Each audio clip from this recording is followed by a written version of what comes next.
క్రీస్తునందు ప్రియ సంగమా, ప్రభు అయిన యేసు నామమున మీ అందరికీ శుభములు. ప్రభు మనల్ని ఈ యొక్క 2020 సంవత్సరాంతంలోకి తీసుకొని వచ్చి నవంబర్ మాసం 4వ ఆదివారంన ఈ పునరుత్థానుడు అయిన యేసుక్రీస్తును పునరుత్థాన దినమనే మనం ఆయన ఆరాధించే భాగ్యాన్ని దేవుడు మనకిచ్చినందుకు ఆయనకు మహిమను చెల్లించుకుందాం. ఈ సమయంలో మరి ఈ యొక్క వాక్యంలోకి వెళ్ళడానికి ముందు జరిగిన ఒక గాథను చెప్తాను, వినండి. దాని తర్వాత స్క్రీన్ మీద మీరు పిక్చర్స్ చూడొచ్చు. ఈ ప్రపంచంలో ఒక చిన్న రాజ్యము అది కొత్తగా ఆవిర్భవించింది, అంటే ఫామ్ అయింది. ఆ రాజ్యము ఆవిర్భవించిన తర్వాత ఆ యొక్క రాజ్యము ముందుకు వెళ్తుండగా వాళ్లకు పాపం నాయకులు ఉన్నారు. అలాగున కొంత నాయకులు పరిపాలిస్తుండగానే వాళ్లకు ఇంకా ఒక పెద్ద నాయకుడు రాజుగా మరి వాళ్ళు కలిగి ఉన్నారు. కలిగి ఉన్న తర్వాత మరి ఆ యొక్క రాజ్యము మొదట్లోనే ప్రారంభమే కనుక అది అలాగున్న మెల్లగా విస్తరిస్తూ ఉంది, డెవలప్ అవుతూ ఉంది. దానికి ఒక సూచనగా చూస్తే మనం ఈరోజు మన యొక్క దేశంలో తెలంగాణ ఎప్పటి నుంచి ఉందండి? 2014. అంతకుముందు తెలంగాణ లేదు. తెలుగు ప్రజలు ఈ యొక్క భూమి మీద ఈ యొక్క దక్షిణ ప్రాంతంలో ఈ ప్రాంతంలో తెలంగాణ అనే ప్రజలు ఉండొచ్చు, కానీ తెలంగాణ అనే రాజ్యము లేకపోతే రాష్ట్రము అది 2000. అలాగనే మన భారతదేశం కూడా 1947కి ముందు భారతీయులు ఉన్నారు, కానీ భారతదేశం అనే ఒక గణతంత్ర సార్వభౌమిక సావరిన్ కంట్రీ అయితే లేదు. కనుక అంతకుముందు భారతదేశంలో లేదా మౌర్యులు పరిపాలించారు, గుప్తులు పరిపాలించారు, చోళా డైనాసిటీ అని ఎన్నో డైనాసిటీస్. ఈ యొక్క అలావుద్దీన్ ఖిల్జీ వాళ్ళు వచ్చినప్పుడు వాళ్ళ యొక్క డైనాసిటీస్, నిజాం డైనాసిటీస్, అలాగే మొఘల్స్ డైనాసిటీ ఎన్నో ఉన్నప్పటికీ కూడా 1947 తర్వాతనే భారతదేశం అనే ఒక దేశం ఆవిర్భవిస్తే మరి ఇలాగున డెవలప్ అవుతూ ఉంటుంది. కనుక నేను చెప్తున్న రాజ్యం కూడా ఒక రాజ్యం భూమి మీద అది అలాగున డెవలప్ అవుతుంది. అప్పుడు ఆ యొక్క దేశము అది అభివృద్ధి చెందుతున్నప్పుడు ఆ దేశం మీద న్యాచురల్గా ఒక యుద్ధం జరిగింది. ఆ యుద్ధం వచ్చినప్పుడు దేశంలో ఇంకా ఆ యుద్ధం చేసి దాన్ని గెలిచే శక్తి వాళ్ళకు లేకుండా పోయింది. మీరు ఆలోచిస్తే నేను చెప్తున్న దానికి ఒక రియల్గా ప్యారలల్గా రష్యా అనే పెద్ద దేశం యుక్రెయిన్ మీద పడింది కదండి. యుక్రెయిన్ అతలాకుతలం అయిపోయింది. మన ఇండియన్స్ ఎంతోమంది వెళ్ళి యుక్రెయిన్లో MBBS చేసేవాళ్ళు. ఇప్పుడు ఉన్నారా? ఎవరైనా వెళ్తున్నారా? Finish, close. ఆ దేశం అది అంచుకు వచ్చేసింది. ఆ దేశము ఇప్పుడు చాలా భయంకరమైన పరిస్థితిలో ఉంది. 2 ముక్కలు కూడా అవుతుంది. అలాగున మరి యుక్రెయిన్ మీద రష్యా యుద్ధం చేసినప్పుడు ఎలాగున అయిపోయిందో అలాగునే ఈ చిన్న రాజ్యం మీద కూడా యుద్ధానికి ఒక పెద్ద రాజ్యం లేకపోతే ఒక బలమైన రాజ్యం వచ్చినప్పుడు వాళ్ళు యుద్ధం చేయలేక ఇక ఓడిపోవాలి. ఆ యుద్ధంలో వాళ్ళ యొక్క దేశము కొల్లబోతుంది, వాళ్ళకు పరిపాలన ఉండదు, ఇంకా సమస్తం కూడా అన్యాక్రాంత. ఆ సమయంలో ఆ యొక్క దేశం యొక్క నాయకుడు, ఆ యొక్క రాజు యుద్ధం చేసే శక్తి అతనికి లేదు. ఏమి చేద్దామని ఆలోచిస్తున్నప్పుడు ఆ యొక్క దేశంలోని ఒక పౌరుడు నేను యుద్ధాన్ని గెలిపిస్తానని చెప్పి వెళ్ళి ఆ యుద్ధాన్ని గెలిపించడము. ఆ యుద్ధము గెలిచిన తర్వాత మరి రాజు ఆలోచించాడు, ఆ యొక్క నాయకుడు ఆలోచించాడు, ఇతడు యుద్ధంలో మనకు సహాయం చేశాడు కనుక అతనికి ఏదైనా ఒక ఉద్యోగం ఇవ్వాలి అని. ఏం ఉద్యోగం ఇస్తారు? ఉద్యోగము అతడు యుద్ధంలో చేసిన వాడు కనుక సైనిక ఉద్యోగం చాలా సూట్ అవుతుంది కదండి. మొన్న మన యొక్క ఉమెన్స్ వరల్డ్ కప్ గెలిచారు కదా. గెలిచినాక ఆ యొక్క మరి క్యాప్టెన్ ఎవరండి? ఉమెన్స్ క్యాప్టెన్ చెప్పండి. హర్మన్ప్రీత్ కౌర్. ఆమె పంజాబ్గా ఆమె గెలిచిన తర్వాత ఆమెకు DSP పోస్ట్ ఇచ్చారని. ఇక్కడ మనకేమో కానిస్టేబుల్ జాబ్ రావట్లేదు, SI జాబ్ రావట్లేదు కదా. కొట్టుకుంటున్నారు ఎన్ని సంవత్సరాల నుంచి పాపము. కానీ అమ్మాయికి ఏమి ఇచ్చేశారు? DSP పోస్ట్ ఇచ్చేశారు. ఎందుకంటే స్పోర్ట్స్ కోటా కింద తను మరి ఎప్పుడైనా పోలీసులో మరి జాబ్ ఉందేమో, స్పోర్ట్స్ కోటా మీద పోలీస్ జాబ్ వస్తుందేమో, కానీ ఈరోజు తను DSP పోస్ట్ తనకి ఇచ్చేశారు. కనుక అలాగున ఒక దేశంలో ఒకళ్ళు ఏదైనా చేస్తే వాళ్ళకు ఇస్తారు, అది న్యాచురల్. అది అలాగునే నేను చెప్తున్న రాజ్యంలో కూడా ఆ యొక్క యుద్ధంలో సహాయం చేసి దేశానికి అండగా నిలబడ్డ అతనికి ఉద్యోగం ఏమి ఇవ్వాలంటే సైనిక ఉద్యోగమే. సో ఆర్మీలో జాయిన్ అయిపోయాడు. ఆర్మీలో జాయిన్ అయిపోయి ఆర్మీలో ఉన్నప్పుడు మళ్ళీ చిన్న యుద్ధాలు జరిగితే ఇతన్ని పంపిస్తే ఆయన ప్రతి యుద్ధంలో గెలుస్తున్నాడు. వెళ్ళిన యుద్ధమల్లా గెలుస్తున్నాడు అతను, ఒక్కటి కూడా ఓడిపోవట్లేదు. మరి దేశానికి ఎంత సంతోషం కదండి. వెళ్ళిన యుద్ధానికి కదా. ఇప్పుడు మన జెమిమా రొడ్రిగ్స్ కదా ఒక మ్యాచ్ గెలిపించింది, అన్ని మ్యాచ్లు గెలిపిస్తే ఎంత బాగుంటుంది కదా. అలాగున ఆయన యుద్ధాలు గెలిపిస్తుంటే దేశానికి సంతోషం. కానీ ఒక స్టేజ్ వచ్చే వరకు ఆ దేశ నాయకుడు రాజు ఏం చేశాడంటే ఇతను ఇలాగున అన్ని యుద్ధాలు చేయిస్తున్నాడే, అది దేశానికి మంచిదే కానీ నాకు మంచిది కాదు. ఎందుకంటే ఆయన సీటుకి ఎసరు వస్తుంది. అంటే రేపు ప్రజలు నన్ను జరిపేసి అతనే రాజుగా నాయకుడిగా చేసుకుంటారు. కనుక అని చెప్పి ఏం చేశాడంటే అతన్ని చెడుగా చూడడం మొదలుపెట్టాడు. లేకపోతే అతను ఎట్లా తొలగించుకోవాలని ఆలోచిస్తూ ఉన్నాడు. ఇంకా కొన్ని యుద్ధాలు జరిగే వరకు ఇంకా ఫేమస్ అయిపోతే ఆ దేశంలో అతడికి ఒక భయంకరం వచ్చే, నా యొక్క సింహాసనం వదిలిపెట్టండి, నా పొజిషన్ వదిలిపెట్టండి, నా తర్వాత నా కొడుకులకు కూడా ఇతడు అడ్డు రావచ్చు అని చెప్పి కదండి. ఇది భూమి మీద జరుగుతుందే నేను చెప్తుంది, ఏది కూడా జరిగింది కనుక చెప్తున్నాను. కనుక ఈరోజు మరి కేసీఆర్ తర్వాత ఎవరు సీఎం కావాలనుకున్నారు? కేటీఆర్. మరి ఎవరు అడ్డం వస్తారనుకున్నారు? ఈటెల రాజేందరా? నాకెందుకు కదండి. మరి ఆయనను పార్టీలోంచి తీసేశారు. అవన్నీ పాలిటిక్స్ న్యాచురల్. కనుక ఇప్పుడు ఆ యొక్క చంద్రబాబు నాయుడు తర్వాత ఆంధ్రాలో ఎవరు సీఎం కావాలని కోరుకుంటారు? లోకేష్ కదండి. అప్ప అది మనకైతే తెలియదండి. కనుక ఇప్పుడు పవన్ కళ్యాణ్ కావాలా లేకపోతే అంటే న్యాచురల్గా కోరుకుంటారు. మరి ఆ వైఎస్ రాజశేఖర గారు కూడా తన కొడుకు జగన్ కావాలని కోరుకోకపోయినా అలా. సో అలాగునే ఇతను కూడా, నేను చెప్తున్నా, అతడు ఏమీ విడ్డూరంగా అనట్లేదు, విడ్డూరంగా ప్రవర్తి. తన తర్వాత తన కొడుకుకి సింహాసనం రావాలంటే తన రాజ్యములోనే తనకంటే ఫేమస్ ప్రఖ్యాతిగాంచిన వాళ్ళు ఉంటే కష్టమే, ప్రజలు అతన్నే కోరుకుంటారని అతన్ని ఏం చేశాడంటే ఎలాగైనా తొలగించుకోవాలని అతని యొక్క అన్నములో విషం కలిపి చంపొచ్చు, ఇంకేదో ఒక దాన్ని చేసి చంపొచ్చు.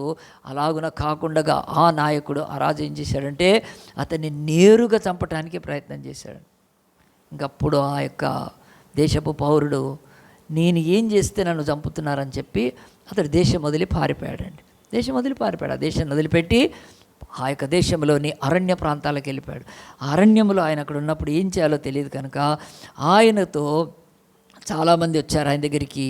అయ్యా, నువ్వు ఇక్కడ అరణ్యంలో ఉన్నావు ఏంటంటే, అవును, మరి నా పరిస్థితి ఇలాగుంది, నన్ను నా దేశపు నాయకుడే నన్ను చంపాలనుకుంటున్నాడు కనుక నేనేం చేయగలుగుతానని చెప్పి ఇక్కడ ఉన్నానంటే ఆయన దగ్గరికి కుంటి వాళ్ళు, ఆ తర్వాత బలహీనులు, ఈ లోకంలో అప్పుల పాలైన వాళ్ళు, కష్టాల వాళ్ళందరూ వచ్చారు. వాళ్ళందరూ వస్తే సరే ఉందాం మనం అని చెప్పి వాళ్ళు అక్కడ నివసిస్తుండగానే అప్పుడు అతనికి ఉన్న శక్తి చాలా గొప్పదని, అతడు చాలా పరాక్రమవంతుడని, అతడు ఎన్ని యుద్ధాలు చేస్తే అన్నీ గెలిచిన వాడని చెప్పి ఏం చేశారంటే పక్కన ఒక దేశం ఉంది, ఆ దేశస్తులు ఏం చేశారు తెలుసా?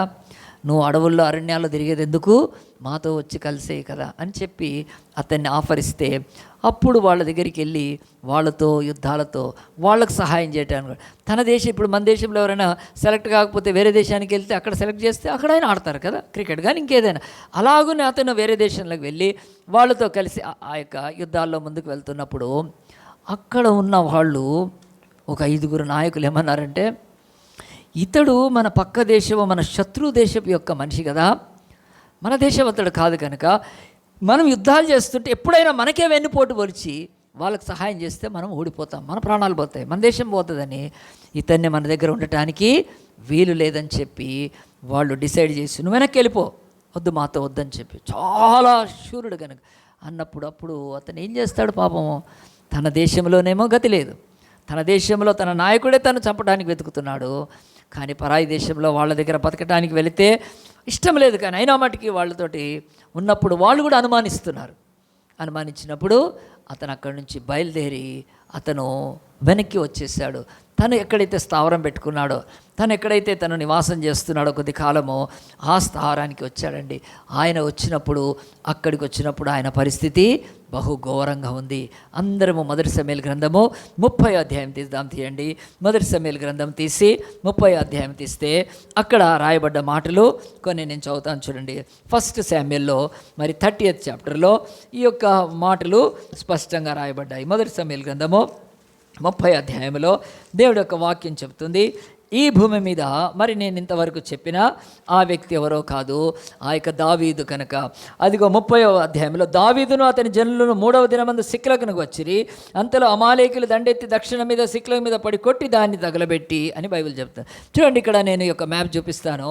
దీంట్లో మరి దేవుని యొక్క వాక్య ప్రకారము ఈ యొక్క బైబిల్ చెప్తుంది, ఇది అఫేకు, ఇదంతా యూదా ప్రాంతం అండి. ఇక్కడంతా ఇశ్రాయేలీలు ఉంటారు, ఇక్కడంతా కూడా దేవుని ప్రజలు ఉంటారు. కిందనేమో అమాలేకీలు ఉంటారు, ఇదేమో గాజా, ఇది ఫిలిస్తీన్లు ఉండే ప్రాంతం, ఇది మధ్యధరా సముద్రం మెటీరియల్. సో ఇక్కడ గాజా కూడా కనిపిస్తుందిగా, ఇదంతా కూడా ఫిలిస్తీన్ల ప్రాంతం. సో ఈ ఫిలిస్తీన్ల ప్రాంతంలో ఉంటే ఇక్కడ ఇశ్రాయేల్ యొక్క యెరూషలేము ఇవన్నీ ఉన్నాయి. ఇక్కడ ఆయన నుంచి ఆ యొక్క రాజు సౌలు అనేవాడు దావీదునని తన సొంత రాజ్యంలోనే గొల్యాతు మీదకి వెళ్ళి యుద్ధం చేసి జయించి దేశాన్ని కాపాడి దేశం పక్షమున ప్రతి యుద్ధాన్ని గెలిపిస్తున్న దావీదు మీద విషపు చూపుతో సౌలు దావీదుని చంపేయాలనుకున్నప్పుడు దావీదు లేచి, ఇక్కడ ఉంటుంది అదుల్లాము గుహ అని ఉంటుంది, అక్కడ పోయి దాక్కున్నాడు.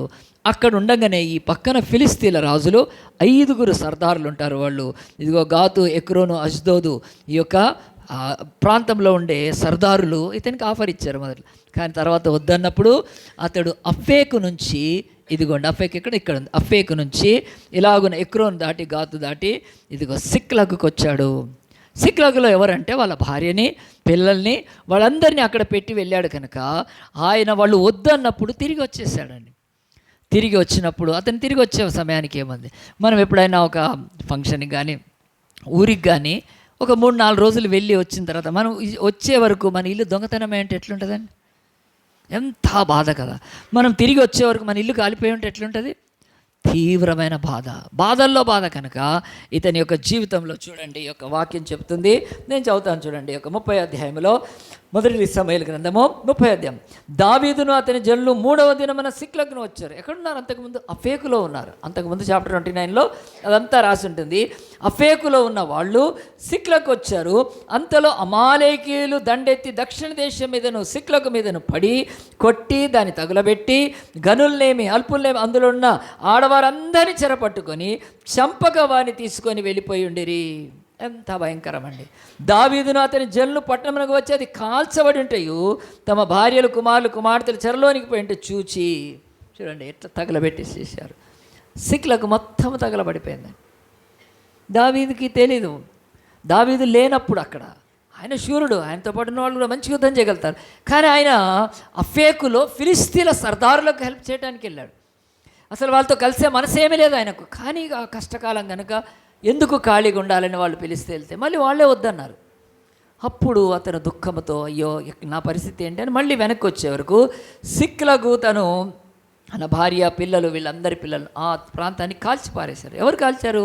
దక్షిణంలో ఉంటారు అమాలేకీయులని. వాళ్ళు వచ్చి కాల్చి ఎవరు లేని చూచి అన్నీ దోచుకొని చంపకుండగా వాళ్ళ భార్యల్ని, పిల్లల్ని ఎత్తుకొని వెళ్ళిపోయారు, చెరలోకి తీసుకొని వెళ్ళిపోయారు. మరి ఆ సమయంలో బైబిల్ ఏం చెప్తుందో చూడండి.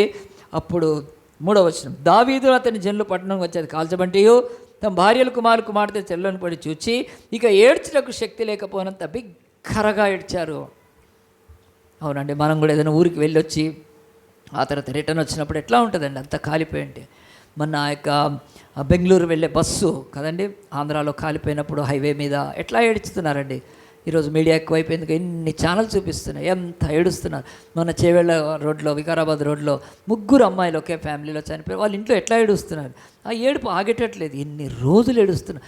సో అలాగున్న వీళ్ళు దావీదు అతనితో ఉన్న జనులందరూ కూడా ఏడవటానికి కూడా శక్తి లేక అంత ఏడ్చారు. ఏం చేశాం మనం? వాళ్ళేమీ కూడా దొంగలు కాదు, వాళ్ళేమీ ద్రోహులు కాదు. కానీ ఈ సౌలు అనేవాడు పనికిమాలినోడు, వాడు దావీదును ఆ యొక్క వెంటాడుతున్నందుకు పారిపోవాల్సి వచ్చింది. వీళ్ళు కూడా ఏమీ తప్పు చేయలేదు, కానీ ఏ పాపం ఎరగని వాళ్ళ బ్రతుకుల్లో ఎంత నష్టం జరిగినప్పుడు అప్పుడు బైబిల్ అది చెప్తుంది చూడండి.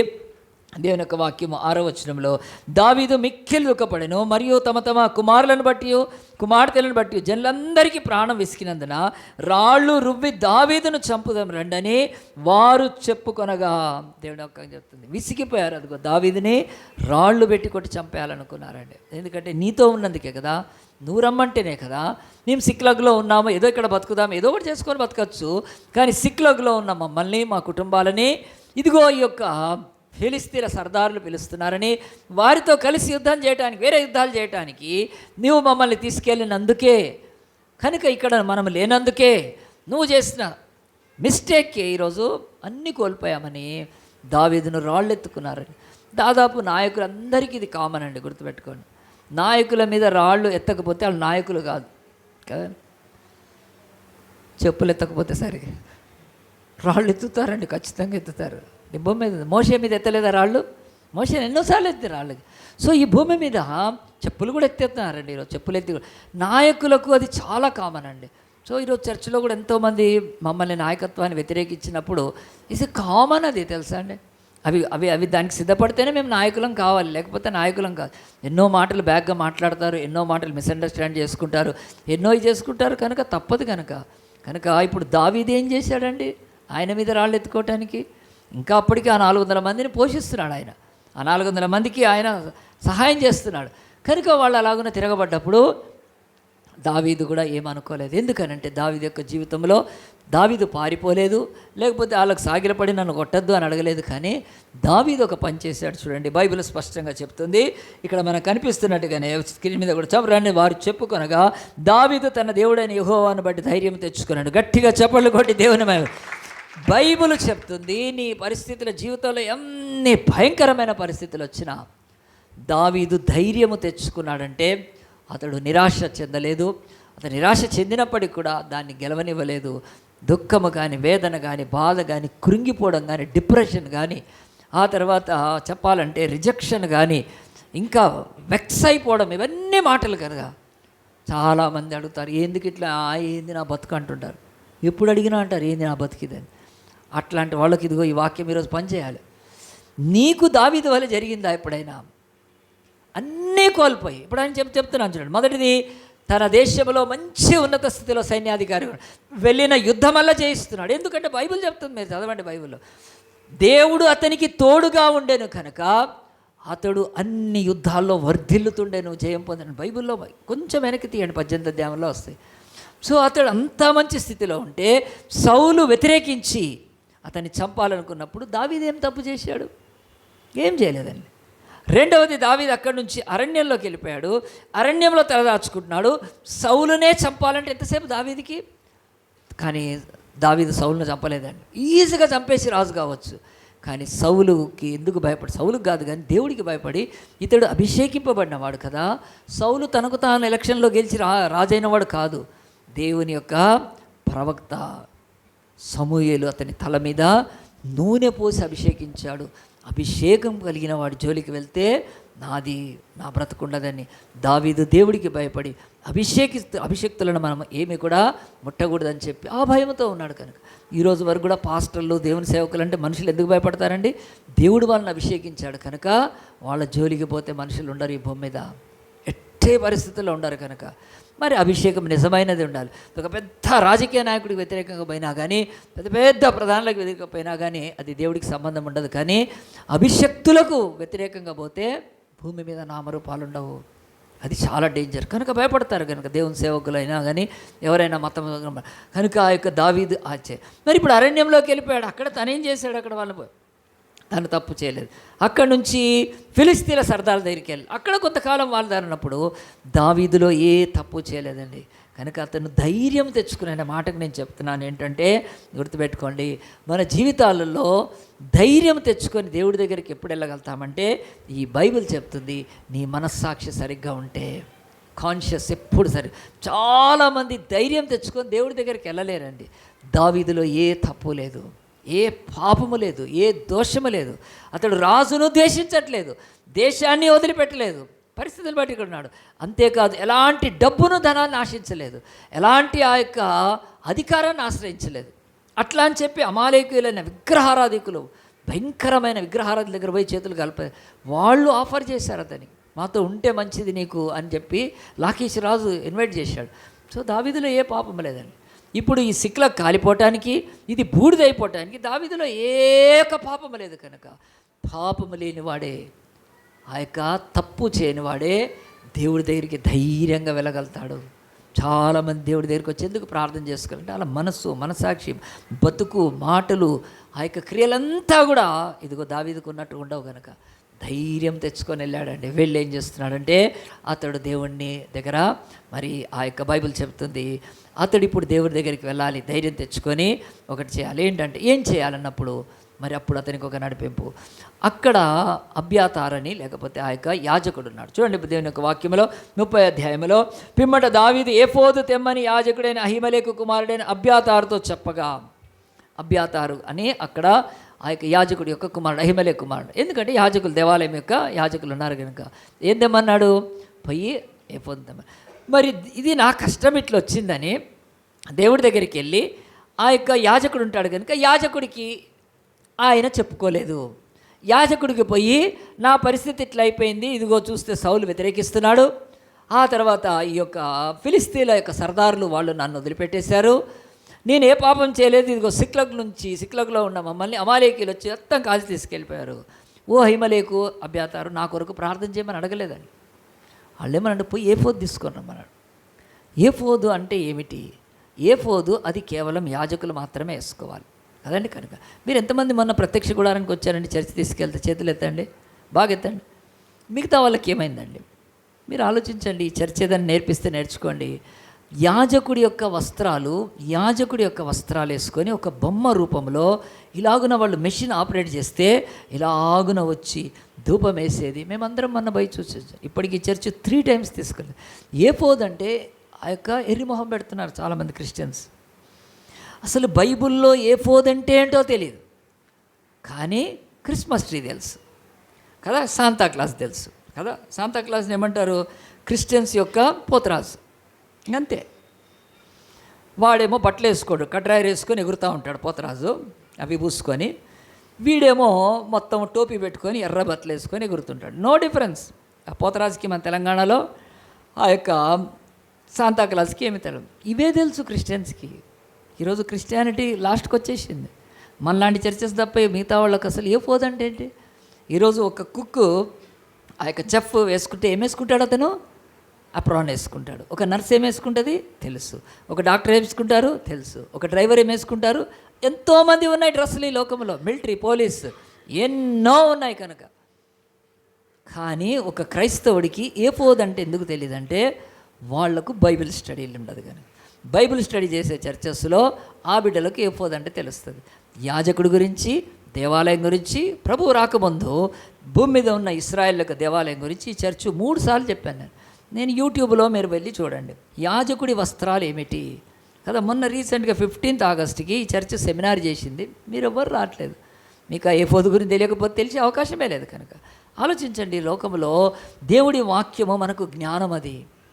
అది దేవుడిచ్చిన మహాజ్ఞానం. కనుక యెహోవా యందు భయభక్తులంటే జ్ఞానమునకు, ఆ జ్ఞానం మహిమోన్నతమైనది. కనుక ఎంతమంది వచ్చారండి? కొద్దిమంది వచ్చారు, బాగానే వచ్చారులేండి. కానీ మేము 50 మంది దాకా వెళ్ళాము. ఆ యొక్క పరిశుద్ధ గుడారానికి నమూనాగా ఇక్కడే ఘట్కేసర్లో ఉన్న టెంట్ మినిస్ట్రీస్లో ప్రత్యేక దాంట్లో యాజకుడి వస్త్రాలు నెత్తి మీద నుంచి పెట్టుకునే పాగా దగ్గర నుంచి కాలు వరకు ఆయన ఏం వేసుకుంటాడో ఈ బైబిల్ చెప్తుంది. దానిలో యేసుక్రీస్తు కనిపిస్తున్నాడు. యేసుక్రీస్తు నమ్మిన ప్రతి వాళ్లకు కూడా తెలియాలి, యేసు ప్రధాన యాజకుడు. ఆయన ఊరిము తుమ్మిమితో పాటు, నిలువు అంగితో పాటు, ఆయన ఏఫోదుతో పాటు ఆయన ఏమి వేసుకుంటాడో తెలిస్తేనే క్రిస్టియానిటీలో, మన క్రిస్టియానిటీ రోజు ఎట్లా తగలబడిందంటే, ఇదిగో ఈ యొక్క బఫూన్ గాడిలాగా ఆ శాంతాక్లాస్ వెనక ఆ కేక్ కట్ చేసుకొని హ్యాపీ క్రిస్మస్, మెర్రీ క్రిస్మస్ టోపీలు పెట్టుకొని ఆడుకుంటూ ఉన్నారు. దేశమేమో లక్షల మందికి రక్షణ లేదు. ఈరోజు కోట్ల మందికి క్రీస్తు తెలియకపోయినా మనకు పర్వాలేదు కదండి. హ్యాపీ క్రిస్మస్, మెర్రీ క్రిస్మస్ అనుకున్నా. యాజకుడు నీ రక్షకుడు. Jesus is the high priest. పరలోకంలో ఈరోజు నీ కొరకు ప్రార్థన చేస్తున్నాడు ఆయన. భూమి మీద మా లాంటి యాజకులకు ఆయన కొత్త పనిచ్చాడు. కానీ యాజకుడు వేసుకోవాల్సిన ఏఫోదు ఈరోజు దావీదు యాజకుడు కాదు. ఆయన యాజకుడు కావాలంటే అతడు ఫస్ట్ లేవి వంశంలో నుంచి, ఆ యొక్క లేవి వంశంలోని అహరోను కుటుంబంలో పుడితేనే తప్ప యాజకుడు కాలేరు. వాళ్ళు ముట్టుకోకూడదు. ఇది మన భారతదేశంలో ఎట్లా బ్రాహ్మణులు ఆ యొక్క పౌరోహిత్యం చేస్తారో అట్లా యాజకుడి దగ్గర ఎఫోదు ఉంటుంది. అది అతనికి అవసరం లేదు, తీసుకోకూడదు అతను. కానీ దావీదు ఏం చేశాడు తెలుసా? ఏఫోదుని అడిగాడు. మరి అబ్యాతారు ఏం చేశాడు? ఇచ్చాడు. ఏం చేస్తారంటే వాళ్ళకు తెలియదు ఏం చేస్తాడు ఏఫోదు కదా. కానీ ఏఫోదు తీసుకున్న అతను దేవుడి దగ్గరికి వెళ్ళి, దేవుడి యొక్క మందిరంలో ఒక బలిపీఠం ఉంటుంది, గోల్డెన్ ఆల్టర్ అంటారు దాన్ని. బయటనేమో ఆ యొక్క బ్రాంజ్ ఆల్టర్ ఉంటుంది, బ్రేజన్ ఆల్టర్ అంటారు. ఇత్తడి బలిపీఠం ఉంటుంది దేవాలయం బయట. పరిశుద్ధ స్థలములో దాదాపుగా దేవుని యొక్క గర్భగుడి దగ్గరికి వెళ్ళే వరకు ముందు ఒక గోల్డెన్ ఆల్టర్ ఉంటుంది. గోల్డెన్, అది బంగారు ధూపవేదిక. దాని మీద అచ్చజటామాంసి, గోపిచందం, గంధం చెక్క, సాంబ్రాణి దంచి తీసి అక్కడ యాజకుడు ఆ యొక్క నిప్పు వేసి ధూపం వేస్తూ ఉంటాడు. అక్కడ ఏఫోదు వెళ్ళి ప్రార్థన చేయాలి. సో దావీదు రోజు యాజకుడు కాదు ఆయన. కానీ ఆయన తన ప్రార్థన అబ్యాతారికి చెప్పట్లేదు. తన బాధను ఎవరి దగ్గరికి? దేవుడి దగ్గరికి చెప్పుకుంటున్నాడు. కానీ దేవుడి దగ్గరికి వెళ్ళేటప్పుడు ఏఫోదు లేకపోతే కాలి బూడిదైపోతారు వాళ్ళు ఖచ్చితంగా. కనుక ఈరోజు ఫైర్ డిపార్ట్మెంట్ వాళ్ళు ఫైర్ ఇంజన్ మనం పిలిస్తే వాళ్ళు మనలాగి ఈ బట్టలు వేసుకొని వెళ్ళరు ఫైర్లోకి. వాళ్ళకు ఫైర్వి వేరుగా ఉంటాయి, వెళ్తారు మంటల్లోకి, ముందుకు వెళ్తారు. అలాగున ఏఫోదు వేసుకొని దావీదు ముందుకు వెళ్ళాడు. వెళ్ళి ఏం చేస్తున్నాడు? ప్రార్థన చేస్తున్నాడు. ప్రియ దేవుని బిడ్డలారా, దావీదు యాజకుడు కాకపోయినప్పటికీ యాజకుడికి ఎందుకు చెప్పలేదంటే తన బాధ యాజకుడు చెప్పలేడు దేవుడికి. నన్ను సౌలు అనేవాడు ఈ దేశపు రాజు ఎంత విషపు చూపుతో, ఎంత స్వార్థముతో, ఎంత అసూయతో నన్ను ద్వేషించి చంపాలనుకున్నాడు. తన మనసులో బాధ వేరే వాళ్ళు ఎట్లా చెప్తారండి? కనుక ఇక్కడ బైబిల్ ఏం నేర్పిస్తుందో బాగా వినండి, గట్టిగా వినండి, మంచిగా వినండి, స్టాండర్డ్గా వినండి, లైఫ్ లాంగ్ గుర్తుంటే. నీ ప్రార్థన వేరేవాడు చేయలేడు, గుర్తుపెట్టుకోండి. యూ షుడ్ ప్రే. ప్రార్థన మనం చేసుకోవాలండి. మన మనసులో ఏ దుఃఖం ఉంటుంది. ఒక భర్తతో బాధపడుతూ ఉంటుంది ఒక భార్య, ఎవడికి పోయి చెప్పుకుంటుందండి? వాళ్ళ నాన్నకి చెప్పుకుంటుందేమో, వాళ్ళ అమ్మకి చెప్పుకుంటుందేమో, వాళ్ళు ఓదారుస్తారు.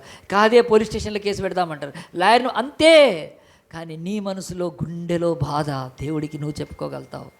సో నీకు ఉద్యోగం లేక నువ్వు ఎంత కష్టపడుతున్నావు, ఎవరికి చెప్పుకున్నా ఏమీ లేదు.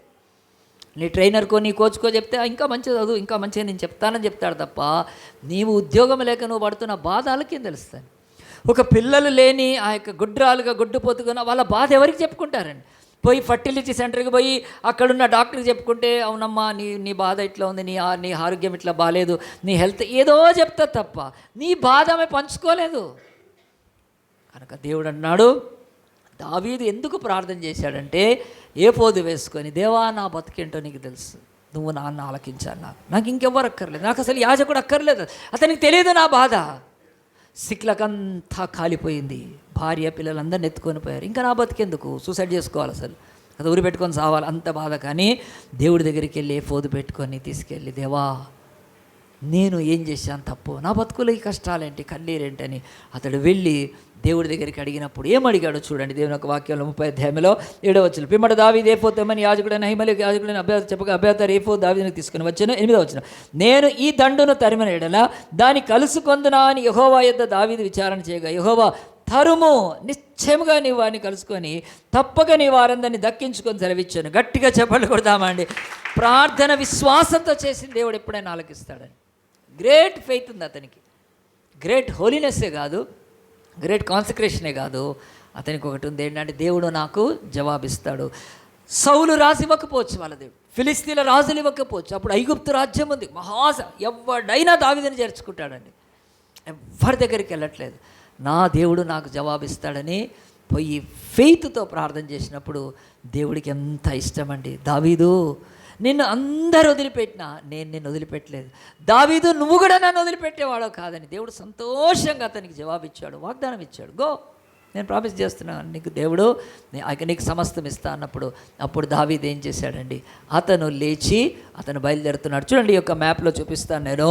ఆ యొక్క ఒక మ్యాప్, గ్రీన్ మ్యాప్ ఉంటుంది చూడండి. ఇక్కడ దేవుని యొక్క సన్నిధిలో ఈ యొక్క ప్రాంతంలో ఇక్కడ అఫేక్ నుంచి అండి, అఫేక్ నుంచి ఈ యొక్క ఇలాగున బయలుదేరి ఇక్కడ నుంచి వచ్చాడు. ఇదేంటది ఎక్రోన్ నుంచి ఇక సిక్లకు వచ్చాడు. ఇక సిక్లక్ దగ్గర కాలిపోయింది. ఈ ఎల్లో ప్రాంతం అంతా ఫిలిస్తీన్. ఇప్పుడు గాజా ఉంది కదా, ఇదిగో గాజా, ఇదేనా గాజా. ఇప్పుడు పాలస్తీనా యుద్ధం జరుగుతుంది కదా ఇస్రాయల్కి, ఇదే గాజా బెల్ట్ వాళ్ళది, వాళ్ళు ఉంటారు. సో ఇలాగున వచ్చి సిక్లకు వచ్చి బూడిదైపోయిన తర్వాత ఇక్కడ సిక్లగ్లో అబ్యాతారు దగ్గర ఏఫోదు తీసుకొని అది వేసుకొని ప్రార్థన చేసాడు. చేయగానే దేవుడు వెళ్ళమంటే అలాగున బయలుదేరి అతడు వస్తున్నాడండి. అతను బయలుదేరి వచ్చిన తర్వాత ఇక్కడ దాకా వచ్చే వరకు అతడు మరి తన యొక్క జీవితంలో అక్కడ బెసేర్ అని ఒక వాగు ఉందండి, తను 600 మంది బయలుదేరాడు. ఎల్లు దేవుడు అన్నాడు, నీకు తప్పకుండా నీ భార్య పిల్లలందరినీ నువ్వు పొందుకుంటావు అన్నప్పుడు ఈ యొక్క బెసేరు వాగు దాకా వచ్చే వరకు 600 మందిలో 200 మంది అలసిపోయారు. వాళ్ళు అన్నారు, మేము ఇంకా ముందుకి వెళ్ళలేము. ఎక్కడి నుంచి వస్తున్నారు? అఫేకు నుంచి వచ్చే వరకు సిక్లగ్లో బూడిదైపోయింది, చాలా నిరాశ చెందారు. మళ్ళీ దావీదు చెప్తే బయలుదేరారు. కానీ బెసోరు వాగు ఉంది కదా, ఇదిగో ఈ యొక్క వాగు దగ్గర వాళ్ళు ఏమైపోయారు, అది దాటలేకపోయారు.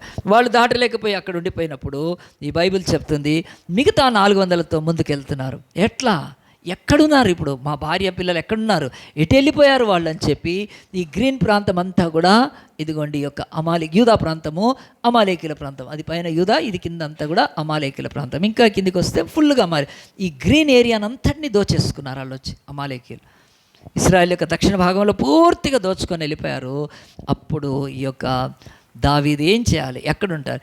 ఈరోజు మనకి వెతకటానికి ఎన్నో సాధనాలు ఉన్నాయి కదండి. జీపీఎస్ ద్వారా ఎతకచ్చు, లేకపోతే సైరన్స్ పెట్టి ఎతకచ్చు, రకరకాలైన ఉన్నాయి కనుక జీపులు వేసుకొని ఎన్నో వేసుకొని వెతకచ్చు. కనుక ఆనాడు ఏముంది, ఎటు పోయారో తెలియదు.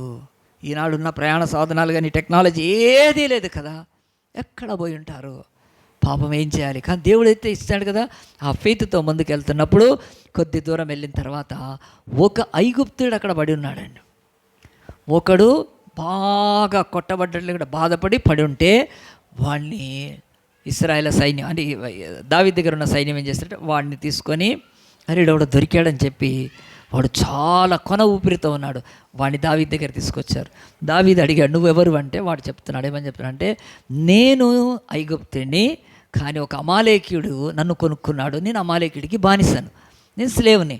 అతడు నన్ను యుద్ధానికి తీసుకొచ్చాడు, కానీ నాకు ఆరోగ్యం బాగాలేకపోతే నన్ను వదిలేసేశారు. వాళ్ళంతా వెళ్ళిపోయారు యుద్ధంలో అన్నప్పుడు వెంటనే దావీదు ఏం చేశారంటే అతనికి భోజనం పెట్టమన్నాడు, ఆహారం పెట్టమన్నాడు. మంచి ద్రాక్ష పళ్ళు ఆ యొక్క గెల్లవి ఇచ్చినప్పుడు తిని అతడు ప్రాణం తెప్పరిల్లినాక అప్పుడు మళ్ళీ అడిగారు, నీవు సిక్లకు వచ్చినోడవేనా అంటే అవును. సిక్లకు కాలిపోయింది అంటే అవును, మేమే కాల్చాము. మా యొక్క అమాలేకీయుల సైన్యంలో ఉన్నా నేను, కాల్చి ప్రాంతం అంతా దోచుకున్నాము. మరి దోచుకున్న తర్వాత నాకు బాగలేక నా యజమాని నన్ను ఇక్కడ వదిలిపెట్టిపోయాడు, వెళ్ళిపోయాడు, నేను చచ్చిపోయినా పర్వాలేదని. కానీ వెళ్ళిపోయారు అంటే అప్పుడు దావీదు అడిగాడు, నాయనా నువ్వు వాళ్ళు ఎటు వెళ్ళారో చెప్పగలుగుతావా అన్నాడు. అప్పుడు వాడన్నాడు, భయపడిపోయాడు, చెప్తాను కానీ నన్ను చంపొద్దు మళ్ళీ అన్నాడు.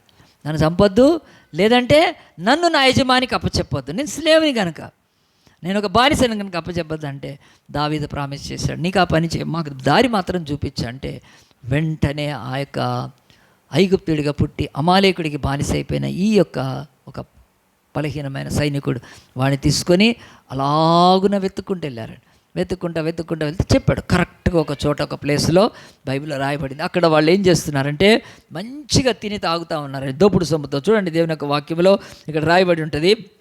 కిందికి వచ్చిన తర్వాత దేవుడి యొక్క వాక్యము 16, తర్వాత వాడు వారి దగ్గరకు దావీదును నడిపింపగా ఫిలిస్తీయుల దేశంలో నుండి యూదా దేశం నుండి తాము దోచి తెచ్చుకున్న సొమ్ముతో తులతూగుచు వారు ఆ ప్రదేశం అంతా చెదిరి అన్నపానములు పుచ్చుకొనుచు ఆటపాటలు సలుపుచుండ్రి.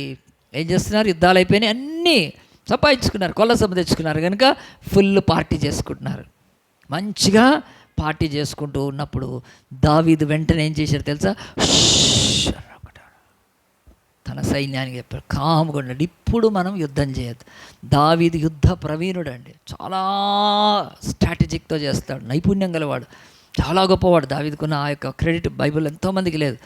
అలాంటి స్ట్రాటజీతో ఏం చేశాడు? అందరూ కాముగా ఉండండి, ఇప్పుడు మనం చేస్తే కాదని చెప్పి సాయంత్రం వరకు ఆగి ఏం చేశాడంటే సాయంత్రం లేచి ఒక్కసారి అటాక్ చేద్దాం మనం అని చెప్పి తన 600 మందిలో 200 మంది వెనకైపోయారు, 400 మందిని తీసుకొచ్చాడు. వాళ్ళతోటి లేచి వాళ్ళు ఆటలు ఆడుతూ పాటలు పాడుతూ ఉల్లాసంగా నైటు కదండి. నైట్ ఎందుకు చేశాడు? నైట్ ఇంకెక్కువ వేస్తారు కదా, డేలో వేసే వాళ్ళు ఉన్నారు నాకు తెలియదు, కానీ నైట్లో ఫుల్ ఇంకెక్కువ వేసుకుంటారు. కానీ ఒక్కసారి లేచి వాళ్ళు అంటే నిర్భయంగా ఉన్నారు, మనకి ఇంకేమీ కాదు కదా రాదు కదా అనుకున్నారు. లేచి దావీదు అందరినీ కూడా హతమార్చితే దాంట్లో 400 యవ్వనస్తులు వాళ్ళు తక్కువ తాగారేమో మరి ఒంటెలెక్కి పారిపోయారండి. వాళ్ళు తప్ప ఇంకెవ్వరిని కూడా వదలకుండగా విస్తారమైన కొల్ల సొమ్మును దావీదు తీసుకొని తన భార్యను తీసుకొని ఆ కొల్ల సొమ్మును తీసుకొని ఆ యుద్ధం అయిపోయినాక తీసుకొని వచ్చాడు. గట్టిగా చప్పట్లు కొడదామా? దేవుడి యొక్క వాక్యం చెప్తుంది దావీదు బ్రతుకులో ఎంత కృప పొందిన ఈ యొక్క చాప్టర్లో బైబిల్ చెప్తుంది కనుక మీరందరూ ఆలోచించండి. దేవుడి యొక్క వాక్యము సిక్లగులో బూడిదలోకి పాలైపోయిన దావీదు బ్రతుకులో ఎంత గొప్పగా తన యొక్క భార్యని పిల్లల్ని తనతో పాటు ఉన్న దండు యొక్క సైన్యంలోని 400 మంది వాళ్ళ భార్య పిల్లల్ని వస్తువుల్ని ఈ యొక్క సిక్లగులో కాల్చిన దానికంటే 10 రెట్లు ఎక్కువగా, ఎందుకంటే వాళ్ళు దోచుకున్నది అంతా అక్కడే ఉంది కనుక అదంతా తీసుకొని బ్యాక్ వచ్చి ఈ యొక్క బెసేరు వాగ్దాటి తర్వాత 200 మందికి కూడా వాళ్ళకు కూడా సమభాగం ఇచ్చి ఆయన వెళ్ళిపోతే బైబిల్లో ఈ యొక్క వాక్యం ఎందుకు నేను చెప్తున్నాను అంటే దావీదు బ్రతుకులో తను సౌలు చేత వ్యతిరేకింపబడి అమాలేకీయుల చేత తృణీకరింపబడి తన యొక్క భార్య పిల్లలన్నీ పోగొట్టుకొని కాలిపోయినప్పుడు అతని బ్రతుకులో చీకటి నిరాశ గడాంధకారం వచ్చినప్పుడు అతడు లేచి ఎలాగున ముందుకెళ్ళాడంటే ఈ బైబిల్ చెప్తుంది ధైర్యము తెచ్చుకొని దేవుని యొక్క సన్నిధిలో అతను ముందుకు వెళ్ళటానికి అతడి బ్రతుకులో ఒకటి తను తెలుసుకున్నాడు, అది రాశాడు. 119వ కీర్తన 105వ వచనం చదువుదాం చూడండి. 119 సామ్ 105లో దావీదు చేతనే దావీదే రాయగలడు. ఎందుకంటే ఆయన చెప్తున్నాడు, ఏమని చెప్తున్నాడు చూడండి, నీ వాక్యము నా పాదములకు దీపము, నా త్రోవకు వెలుగై ఉంది అంటాడు. కనుక దావీదు ఈ మాట ఎట్లా రాయగలిగాడంటే, దేవా సిక్లగులో నేను బూడిదైపోయినప్పుడు నా పాదములకు దీపము నువ్వే. పాదములకు దీపం అంటే ఏంటండి? అంటే పాదములకు దీపం అంటే ఇదిగోండి, మనం ఇప్పుడు టార్చ్ లైట్లు వాడుతున్నాం కదండి. టార్చ్ లైట్ దేనికి వేసుకుంటాం? ఎదురు కదా, మన కాళ్ళకు కనిపించడానికి కదా. అంటే అడుగు తీసి అడుగు వేసినప్పుడు పడిపోవడానికి దీపం అవసరం. కనుక మనం దీపము లేకపోతే చీకట్లో మన అడుగు తప్పుడు పడితే మనం కింద పడిపోతాం, మనం గుంతలో పడిపోతాం, మనం బోర్ల బొక్కలు పడతాం. పాముందో ఏ రాయి ఉందో తెలియదు. కనుక పాదములకు దీపం అంటే బైబిల్ ఏం చెప్తుందంటే, ఇదొక దీపం అని కాదు, అక్కడ నీ ఎవ్రీ స్టెప్ని నడిపించేది వాక్యమే. Every step. అతడి బ్రతుకులో సిక్కులకులో బూడిదైపోయాక అతడు అడుగు ముందుకు వేస్తే ఎవరి దగ్గరికి వెళ్ళాలి? దేవుడు ఏం చేశాడు? అతనికి యాజకుడి దగ్గరికి వెళ్ళు. యాజకుడి దగ్గరికి వెళ్ళినాక ఏం చేయాలి? ఆ యొక్క ఏఫోదుని అడగాలి. ఏఫోదుని అడిగినాక ఏం చేయాలి? ప్రార్థన చేయాలి. ప్రార్థన చేసినప్పుడు ఏమడగాలి? ప్రభువా నాకు అమాయకుల సహాయము, ఆ ఐగుప్తుల సహాయం ఇయ్యి, నాకు కాదు నేను ఈ దండును తరుముతే నేను పొందుకుంటాను లేదా? కరెక్ట్ ప్రార్థన చేస్తున్నాడు. మళ్ళీ ఇంకొక అడుగు ముందుకేస్తే దేవుడి యొక్క సన్నిధిలో తన యొక్క బిడ్డలు తనతో వస్తారా లేదా? 600 మంది విసిగిపోయి రాళ్ళు ఎత్తుకున్నారు కదా దావీదు మీదకి. దావీదుకి ఎట్లా మరి కన్విన్స్ చేశాడు వాళ్ళని కదా. నేనైతే యుద్ధానికి వెళ్తా అన్నాడు, మీరు నన్ను కొట్టాలనుకుంటున్నారు, సరే కొట్టండి, కానీ ఇప్పుడు మన భార్య పిల్లల్ని మనం ఇప్పుడు తీసుకొని రాకపోతే వాళ్ళు నిజంగా నశించిపోతారు, నాతో వస్తారా రారా అని అడిగి ఉంటాడు. సంథింగ్ మనకు బైబిల్లో లేదు అది. కానీ దేవుడు నెక్స్ట్ తను కాకుండా 600 మందిని మోటివేట్ చేసి తీసుకెళ్ళాడండి. తీసుకెళ్ళాక బెసేరు వాక్ దగ్గర 200 మంది డౌన్ అయిపోయారు. అయిపోతే మీరు బాగా రెస్ట్ తీసుకోండి, మీరు ఇంకా రేపు కూడా రెస్ట్ తీసుకోండి, ఎల్లుండి రెస్ట్ తీసుకోండి, మళ్ళీ 600 మంది వెళ్తా. లేదు ఉండండి మీరు 200. దేవుడు మనకు చెప్పాడు ఇక టైం అయిపోద్దని ఆ 200 మందిని బెసేరు వాక్ దగ్గర వదిలేసేసాడు. 400 మందిని తీసుకొని పోతుంటే ఎక్కడ పోయి ఎత్తుకుతారండి?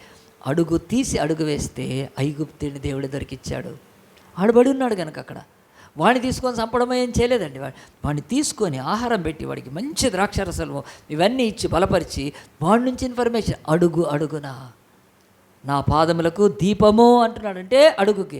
మళ్ళీ వాడిని తీసుకొని ఎక్కడ అమాలేకీయులు వెళ్ళినారు అక్కడ దాకా వెళ్ళి వాళ్ళ దగ్గరికి వెళ్ళాక ఏం చేయాలి? సడన్గా యుద్ధం చేయడం కాదు, దేవుడు నడిపించాడు దావీదుకి. ఇదిగో ఇది టైం కాదు యుద్ధం చేసేది.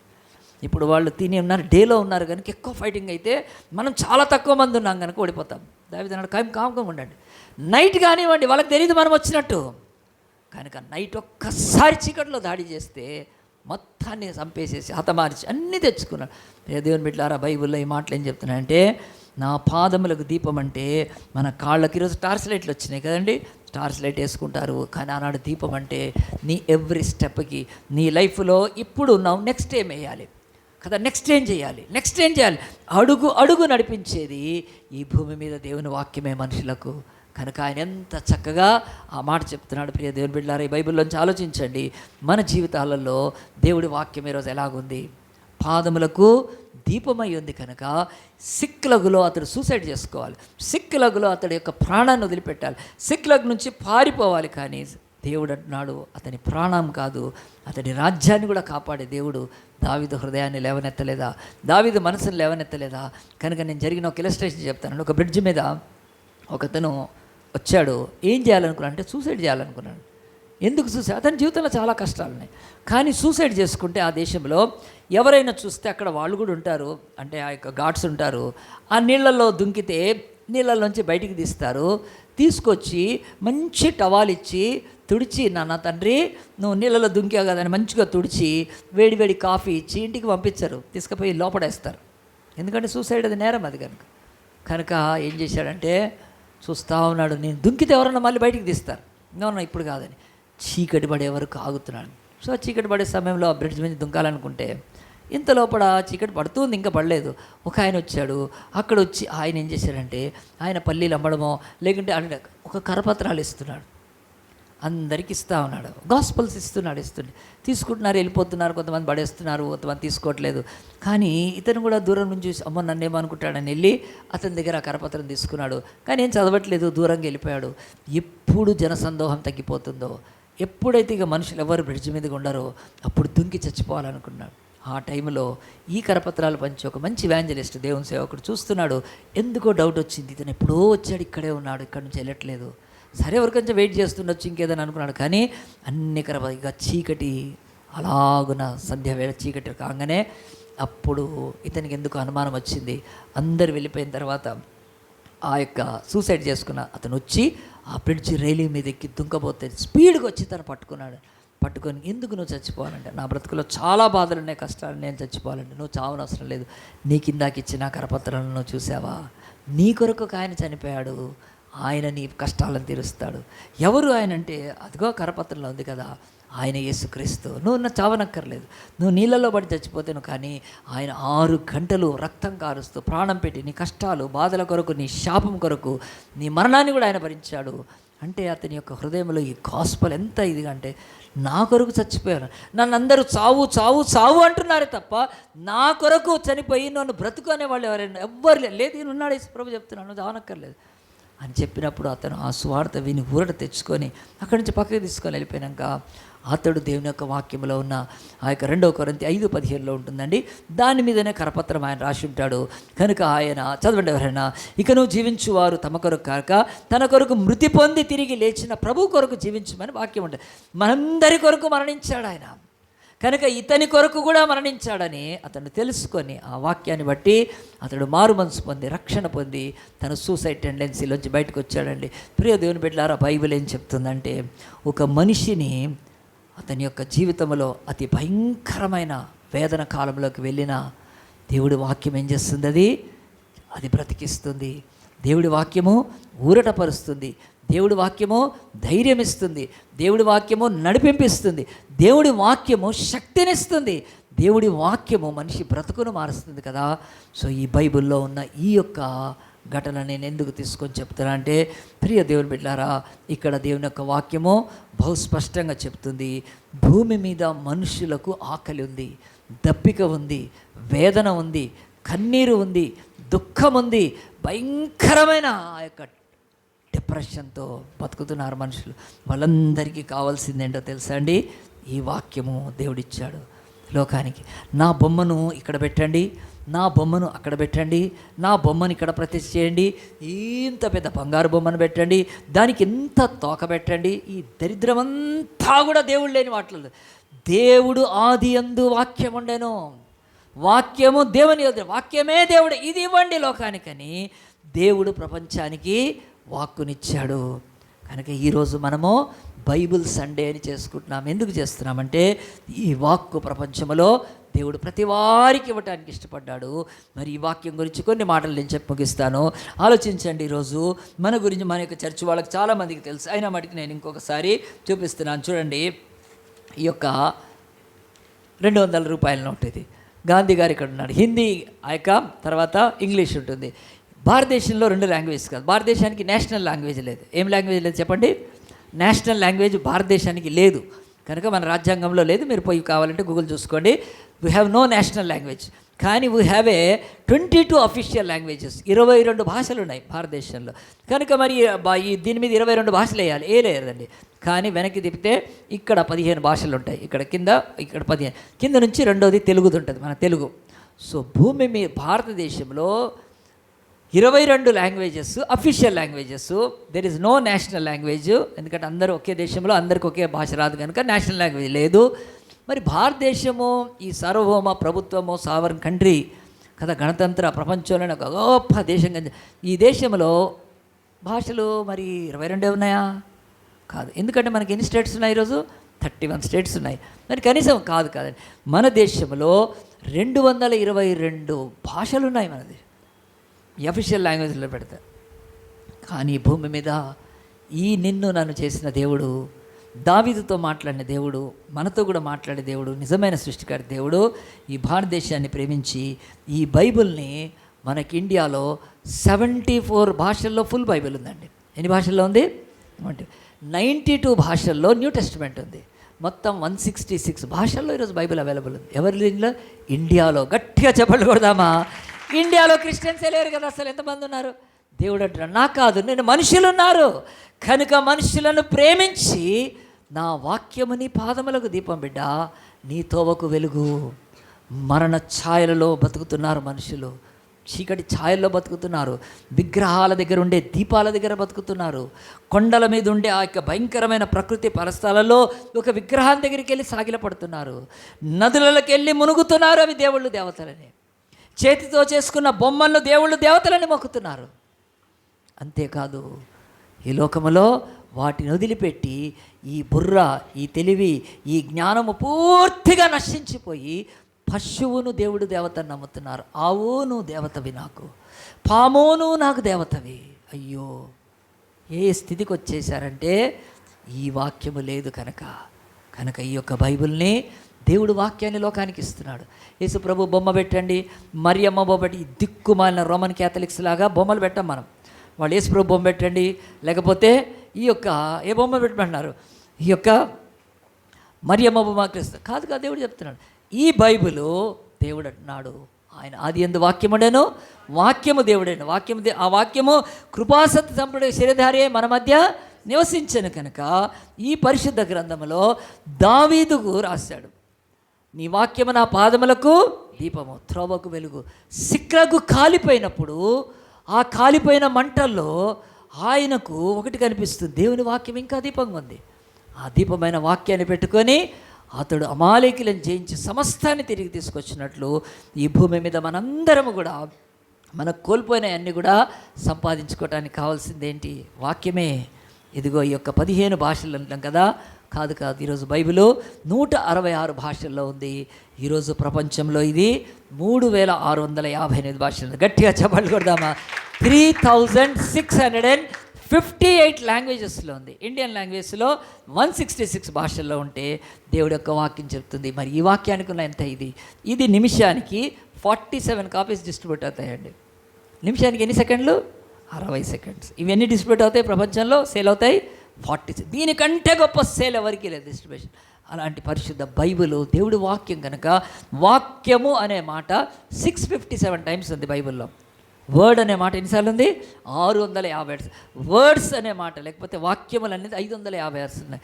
సో ఈ యొక్క బైబిల్ దేవుడు లోకానికి ఇచ్చాడు, ఈ యొక్క తన వాక్కును లోకానికి ఇచ్చాడు. కనుక ఈ వాక్య విషయం చెప్పాలంటే ఇంకా ప్రాముఖ్యమైంది. ఎవరిదైనా బుక్ అన్నప్పుడు ఆ బుక్కి ఏముంటాయండి? బుక్ అంటేనే దాంట్లో ఏదో అక్షరాలు రాసి ఉంటాయి కదా, బుక్ అంటేనే. కనుక ఆలోచించండి, ఈరోజు ప్రపంచంలో కొన్ని భాషలకు దే హ్యావ్ ఓన్లీ స్లాంగ్. వాళ్ళకి ఏముంది? పలుకు ఉంది. They don't have script. వాళ్ళకి అక్షరాలు లేవు. కనుక ఆ భాషల్లో కూడా దేవుడు ఇచ్చేస్తాడు. ఈరోజు భారతదేశంలో పాటు ప్రపంచంలో కొన్ని భాషలు వాళ్ళు మాట్లాడగలుగుతారు కానీ రాయలేరు, ఎందుకంటే అలా అక్షరాలు లేవు. అలాంటి భాషల్లో కూడా బైబిల్ తీసుకెళ్ళి దేవుడు ఇస్తున్నాడంటే ఈ బైబిల్ ఎంత గొప్పది, ఎంత శ్రేష్టమైంది. ఆలోచిస్తున్నారా? దేవుడు అంటున్నాడు, ఈరోజు దావీదు యొక్క జీవితం సిక్లగ్ దగ్గర నేను చూపించడమే కాదు, ఒక ఇలస్ట్రేషనే కాదు. నేను ఒక అక్క దగ్గరికి వెళ్ళి కలిశానండి. అక్కకు బాగాలేకపోతే, అక్క బాగున్నావంటే వెళ్ళాలి, కానీ చాలా లేట్గా వెళ్ళాను, ఎందుకంటే వెళ్ళే సమయం కాదు. ఆమెకు క్యాన్సర్. ఏం క్యాన్సర్? Breast cancer.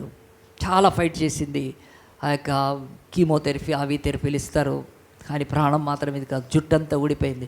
డాక్టర్స్ చెప్పారు బ్రెస్ట్ తీసివేయాలని. సరే ఇక బ్రతకాలంటే కంపల్సరీ కనుక బ్రెస్ట్ తీసివేశారు. అయిపోయింది, ఆపరేషన్ సక్సెస్ అయింది, ముందుకు వెళ్తుంది. జుట్టు ఊడిపోయి భయంకరమైన పరిస్థితిలో ఉన్నప్పుడు కొంత నాకు ఇప్పుడు వెళ్ళొచ్చు, ఆమెను దర్శించంటే నేను వెళ్ళాను. వెళ్ళి అక్క బాగున్నావు అంటే బాగున్నా, అజయ్ మంచుకున్నావా నువ్వు అని చెప్పి ఆమెను ఊరటపరచడానికి, లేకపోతే కొంత ఆమెకు ఊరట కలిగించడానికి నేను మాట్లాడి ఉండొచ్చు. అక్క నీ గురించి నేను ఎప్పుడు మెసేజ్లు ఇచ్చినా చెప్తాను, నువ్వు బైబిల్ 12 సార్లు చదివావు అని అంటే అన్నది. అజయ్ అంది. అంటే చిన్నోండి ఆమె కంటే. అజయ్ అంటే ఏందాక అంటే 12 కాదు, నేను 15 సార్లు చదివాను. ఆమె ముందు క్యాన్సర్ ఓడిపోయిందండి. ఆమె మంచి జుట్టు వచ్చేసింది, బ్రెస్ట్ అయితే తీసివేశారు, కానీ ఆమె ప్రాణం. ఎందుకంటే ఆమె క్యాన్సర్ రాకముందు ఆమె ఒక ఎల్లమ్మ, మైసమ్మ, పోషమ్మ, ఈ దేవుళ్ళు ఉన్నారు కదా, అలాంటి దేవత నమ్మే ఆమె ఉప్పల్లో ఉండేది. ఆమెను అన్నారు, నువ్వు యేసు నమ్ముకున్నందుకే నీకు క్యాన్సర్ వచ్చిందన్నారు. పర్వాలేదు, నేను యేసు నమ్ముకున్న క్యాన్సర్ వచ్చింది, మీకే 12 సార్లు బైబిల్ చదివి ఆ క్యాన్సర్ టైంలో కూడా బైబిల్ను 15 సార్లు కంప్లీట్ చేసిందండి. ఆమె సజీవ సాక్ష్యంగా నా కళ్ళ ముందండి. చాలా కాలం వాళ్ళ ఇంటి దగ్గర ప్రేయర్ అయితే నేను వెళ్ళి వాక్యం చెప్పేవాడిని. ఆమె పేరు రాధాబాయి. ఆమె మన హైదరాబాద్లోనే ఉందండి. ఎందుకనంటే ఈ వాక్యము మానవుడి యొక్క ప్రాణాన్ని కూడా బ్రతికిస్తుంది కదా. ఆమె ఈరోజు ఎంతమంది ఆమెతో క్యాన్సర్ హాస్పిటల్లో ఇటు అందరూ వెళ్ళిపోయారండి. ఆమె బతికి సజీవ సాక్ష్యంగా ఉంది. ఎందుకంటే ఈ వాక్యం నన్ను కాపాడింది.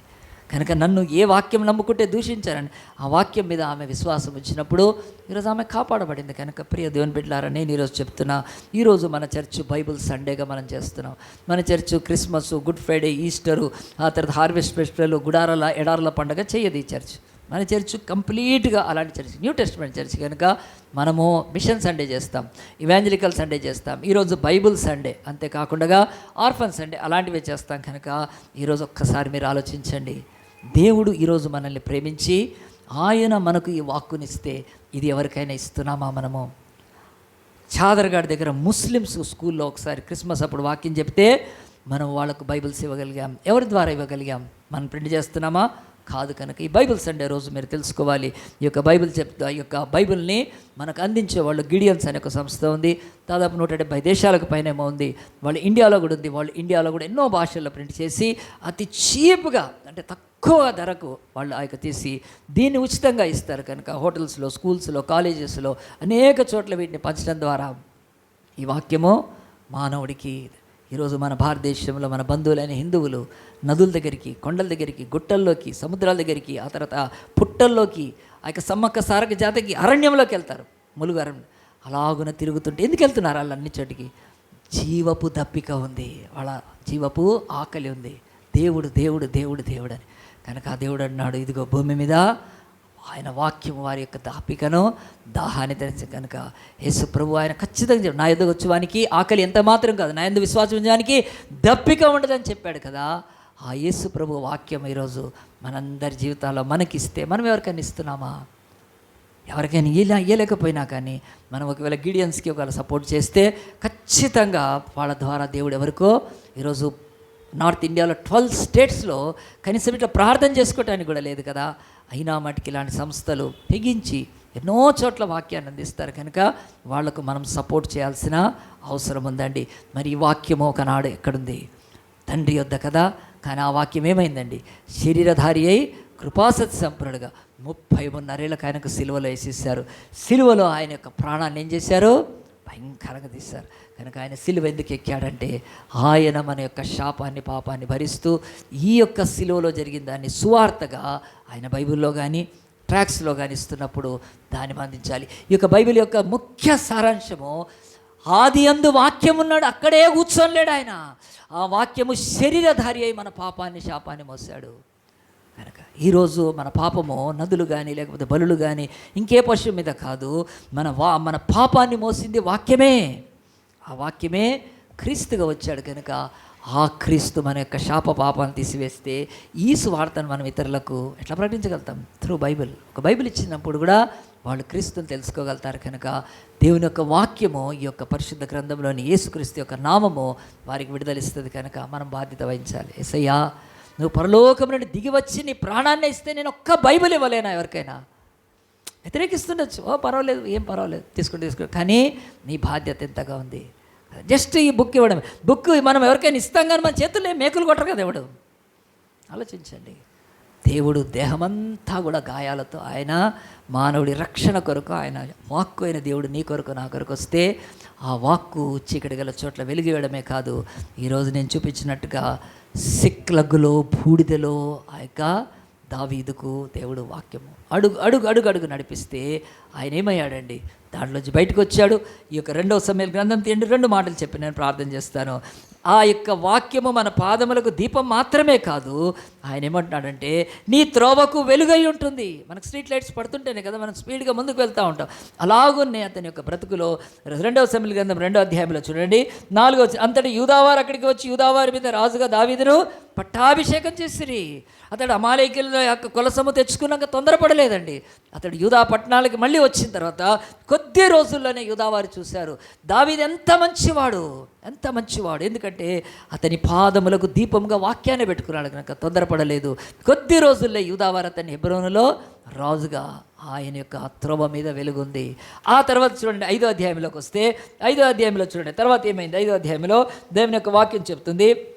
దేవుని యొక్క వాక్యం చూడండి 3వ వచనం. మరియు ఇశ్రాయేలు వారు పెద్దలందరూ హెబ్రోన్లో రాజునందుకు రాగా రాజైన దావీదు హెబ్రోన్లో యెహోవా సన్నిధిన వారితో నిబంధన చేసిన కనుక ఇశ్రాయేలు మీద రాజు అవుటకు వారు దావీదునకు పట్టాభిషేకం చేసిరి. దక్షిణ భాగాన్ని 7.5 నెలలు పరిపాలించాడు హెబ్రోన్. తర్వాత ఇశ్రాయేలు అందరూ పిలిచి, అయ్యా నువ్వే మాకు రాజుగా ఉండాలంటే వాళ్ళకు రాజుగా అయ్యాడు. 33 years ఆ తర్వాత పరిపాలించాడు.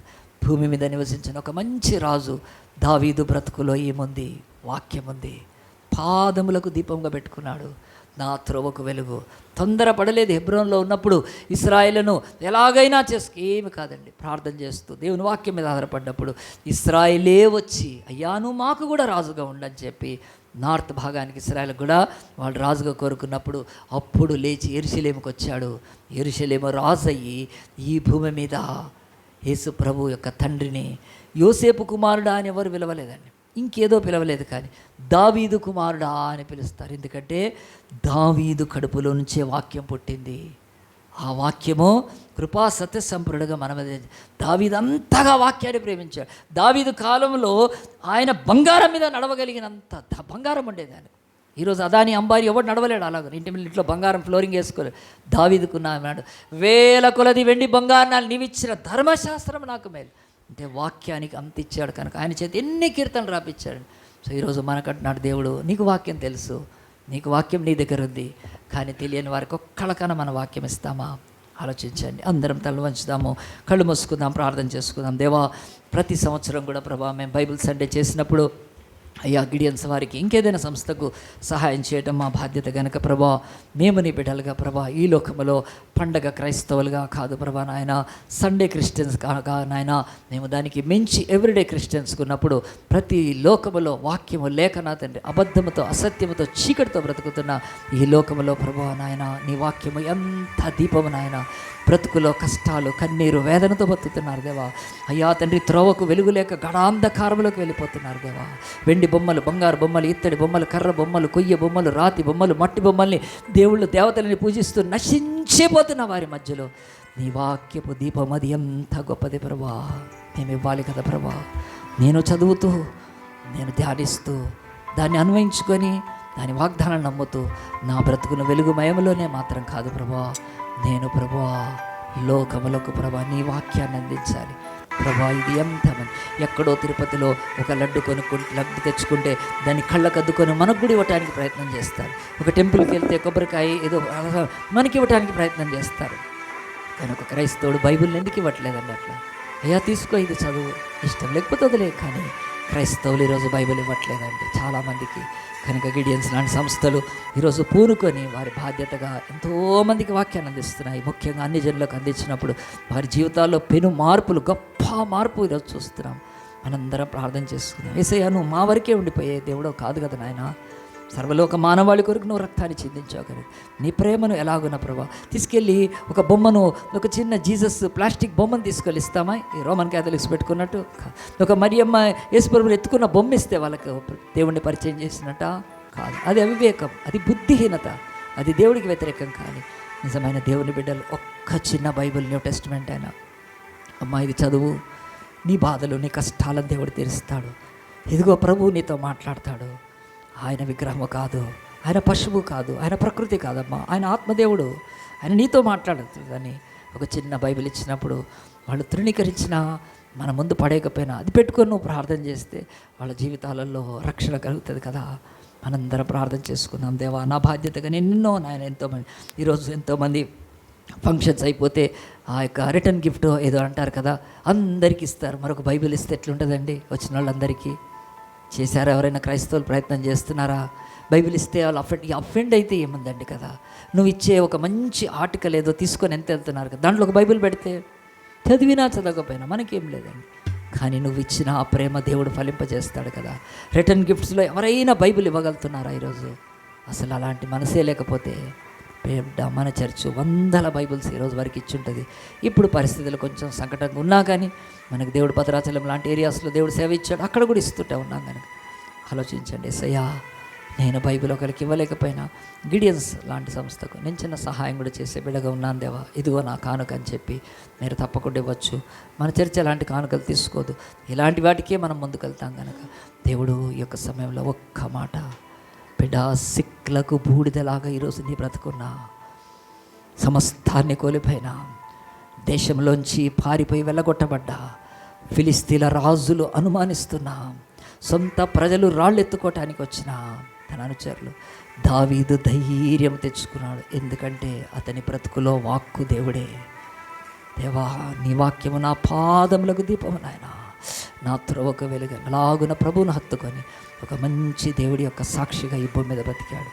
మరి ఆయనకున్న కృప మనకు దేవుడు వాక్యం ద్వారా ఇస్తాడు కనుక ప్రార్థన చేసుకుందాం. జీవంగల దేవా, పరిశుద్ధుల, మరొక్కసారి ఈ దినం నాయన మా చర్చిలో బైబిల్ సండే రోజు ప్రభా, మా జీవితాల్లో ప్రభా, మేము నా తండ్రి వాక్యాన్ని విషయమై, మా బాధ్యతలైన వాక్యం విషయమై, మా యొక్క ప్రభా నా తండ్రి నమ్మకము నాయన, వాక్యం విషయమై మా నిబద్ధత ప్రభా, వాక్యం విషయమై మా యొక్క ప్రేమ ఇతరుల పట్ల ఉంటే తప్పక మేము కూడా ఈ వాక్యాన్ని గైకొన్న మేము ఇతరులకు దీన్ని ఆకలిగా ఉన్న వారికి ఆహారం అంటున్నాము నాయన. అయ్యా, భౌతిక ఆహారం ఎవరైనా దాన ధర్మాలు చేస్తారు, కానీ ఆత్మీయ పరలోకముని దిగి వచ్చిన నీ వాక్కు అయిన ఈ జీవాహారాన్ని ఇవ్వలేరు కదా ప్రభా. అది మాకే ఇచ్చావు నా తండ్రి నాయన. రిలయన్స్ వాడు సప్లై చేయలేడు ప్రభా నాయన, ఇంకెంత పెద్ద నాయన మల్టీనేషనల్ కంపెనీలు చేయలేదు ప్రభా. ఇది చిన్నని చర్చికి అప్పచెప్పావు దేవా, మాకు అప్పచెప్పావు కనుక జీవాహారం మా దగ్గర నుంచే లోకానికి కనుక నాయన, మేము ఆ బాధ్యతను విస్మరించకుండా ఈ వాక్యాన్ని పంచేవారుగా, ఇచ్చేవారుగా, గిడియన్స్ లాంటి సంస్థలకు సపోర్ట్ చేసేవారు ఉంటారు. మమ్మల్ని అందరినీ జ్ఞాపకం చేసుకోమని, మమ్మల్ని అందరినీ ప్రేమించి ఏకైక అద్వితీయ జనతే కుమారుడు మాకు ఇవ్వటానికి వెనుతి అని గొప్ప దేవాని యొక్క అగాపే ప్రేమను బట్టి వందనాలు చెల్లిస్తూ మాకు ఇచ్చిన రక్షకుడైన యేసు నామాన్ని బట్టి ఈ చిన్న ప్రార్థన అడిగి వేడుకుంటున్నాము తండ్రి.